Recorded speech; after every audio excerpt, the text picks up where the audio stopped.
पहले शुरू करते हैं सुप्रीम कोर्ट के बाहर असद उमर साहब ने जो गालियां दी हैं।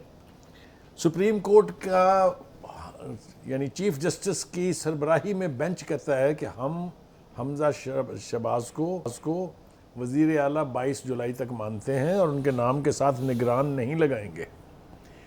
सुप्रीम कोर्ट के गेट पे खड़े होकर ये शख्स कह रहा है कि हम तो इसे नहीं मानते, ना खान साहब मानते हैं और ना ही वो लीगल तरीके से इलेक्टेड हैं। मुझे ये बताइए कि मैं इसको सुप्रीम कोर्ट के फैसले की रोशनी में देखूं या सुप्रीम कोर्ट को एक पंचायत समझूं जो शायद पीटीआई समझती है। वो एपेक्स कोर्ट का माहौल कम लगा और पंचायती माहौल ज़्यादा लगा, इसलिए कि जिस तरह की गुफ्तगू वहाँ हुई, जिस तरह से एक तासुर पहले ये उभरा कि गालिबन कोर्ट जो है वो गुंजाइश निकालना चाहती है पीटीआई के लिए, और फिर हतमी तौर पर हमने देखा कि फ़ैसला वही हुआ जो खान साहब ने एंडोर्स किया। उनसे पूछ के जो कुछ बाबर अवान साहब ने अदालत में कहाँ तो ये बात हो रही थी कि 1 से 2 दिन हम देने के लिए तैयार नहीं हैं क्योंकि इतना बड़ा गैप नहीं दिया जा सकता, और कहाँ बात 22 जुलाई पे चली गई है। 22 जुलाई तक बेपनाह मवाद और होगा पीटीआई के लिए इस मामले को, इस उलझन को और उलझाने के लिए। मिसाल के तौर पर यह कहा जाएगा कि जनाब हमजा साहब मदाखलत कर रहे हैं, मिसाल के तौर पर कहा जाएगा कि हमारे लोगों को हरास किया जा रहा है, और बहुत कुछ। अभी आगे थोड़ा सा बढ़ते हैं क्योंकि इसके ऊपर गुफ्तगू तो अभी और मज़ीद होनी है, क्योंकि आज जो कुछ सुप्रीम कोर्ट में हुआ उसका ताल्लुक चूँकि पाकिस्तान की सालमियत से हमेशा जुड़ता है, क्योंकि प्रेसिडेंट बनेंगे ये जो सुप्रीम कोर्ट फैसले अब कर रही है।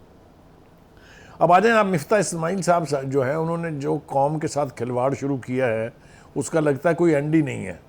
यानी वो जितनी मर्ज़ी उसकी वजूहात, जितनी मर्ज़ी उसके जवाज़ पेश करें, कौम ये मानने के लिए तैयार नहीं है।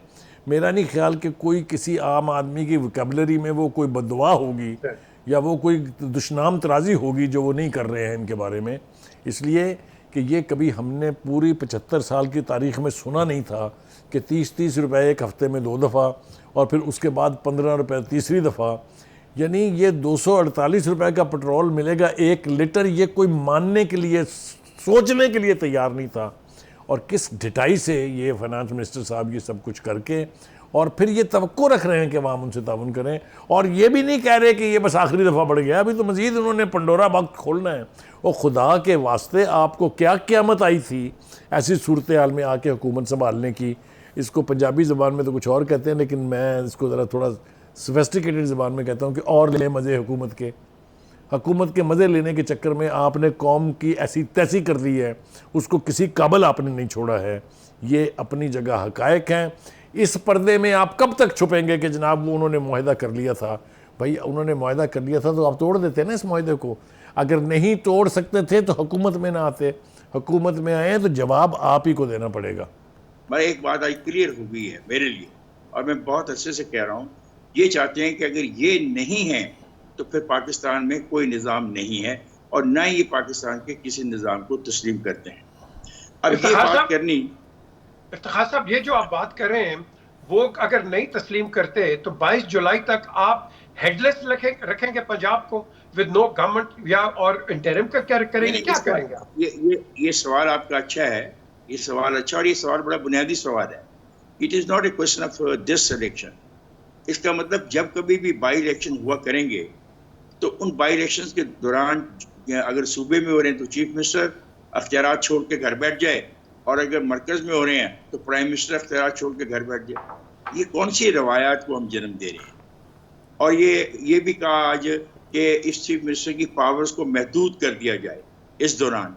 ये पार्लिमानी निज़ाम का मजाक है, या पार्लिमानी निज़ाम को तस्लीम करना है? मेरा ख्याल है हमें सब लोगों को सोचना चाहिए कि मामला किधर जा रहे हैं। मसलन ये मान लिया गया जब उसकी तरफ से, परवेज़ की तरफ से, तो बाबर ने कहा कि हम मानते नहीं इस बात को।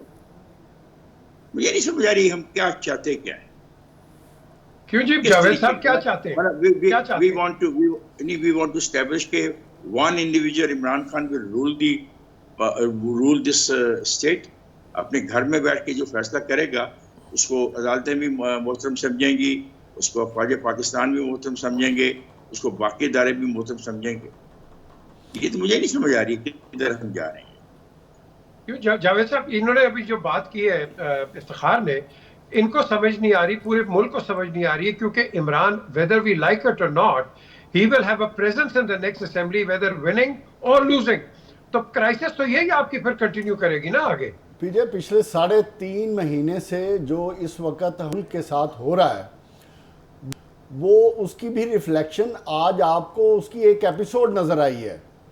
सुप्रीम कोर्ट का काम क्या है कि आइन कानून की बालादस्ती और आइन और कानून के तहत फैसले करना, ना कि फैसले करना कि किसी को पसंद है या नापसंद है। और पीटीआई का जो आज आपको मौक़िफ़ सामने आया, मैं तो परेशान हो गया हूं कि ये पार्टी सुप्रीम कोर्ट में तो चली गई है, उनको पता ही नहीं है कि वो सुप्रीम कोर्ट से चाहते क्या हैं। इमरान खान और इस्लामाबाद के जो पॉलिटिकल लीडर्स हैं उनकी ख्वाहिशात कुछ और हैं, महमूद रशीद और पंजाब के पॉलिटिशियन की ख्वाहिशात कुछ और हैं, बाबर अवान किसी और से मशवरा कर रहे हैं, उनसे मशवरे ले रहे हैं, और उससे भी बढ़ के उनका अपना कैंडिडेट परवेज लाई की ख्वाहिश कुछ और है।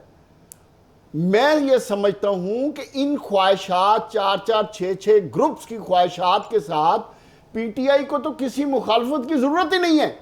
और जिस किस्म का उन्होंने आज बिहेव किया, और मैं इस बात पे बड़ी माजरत के साथ मैं इस चीज को बिल्कुल मानने को तैयार नहीं हूं कि आप कोई भी शख्स है, चाहे वो इमरान खान है, चाहे नवाज शरीफ है, चाहे आसिफ जरदारी है, या कोई भी है, किसी की ख्वाहिश या उसकी ख्वाहिश के मुताबिक फैसला नहीं होने चाहिए। इस मुल्क को अगर गवर्न होना है तो वो आइन और कानून के ऐन मुताबिक और उसकी बालादस्ती के तहत होना, चाहे किसी को सजा देनी पड़ती है, किसी को अंदर करना पड़ता है या किसी को छोड़ना पड़ता है। इलेक्शन एक आपने 22 जुलाई को किसी की मर्जी से कर दिया, ठीक है, कर दिया, लेकिन पॉइंट ये कि आपने इतने सवालात दे दिए और ओनस भी डाल दिया।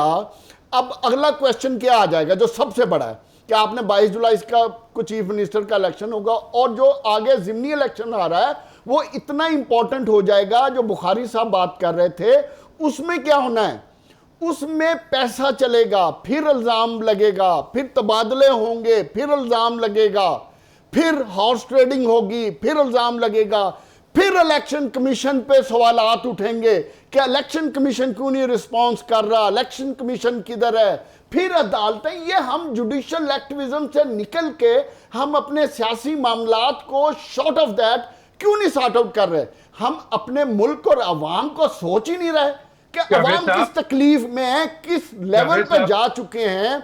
हमें किसी को इख्तिदार की पड़ी हुई है। मैं तो हैरान हूं। At the end of the day PTI भी सुन ले और नून भी सुन ले।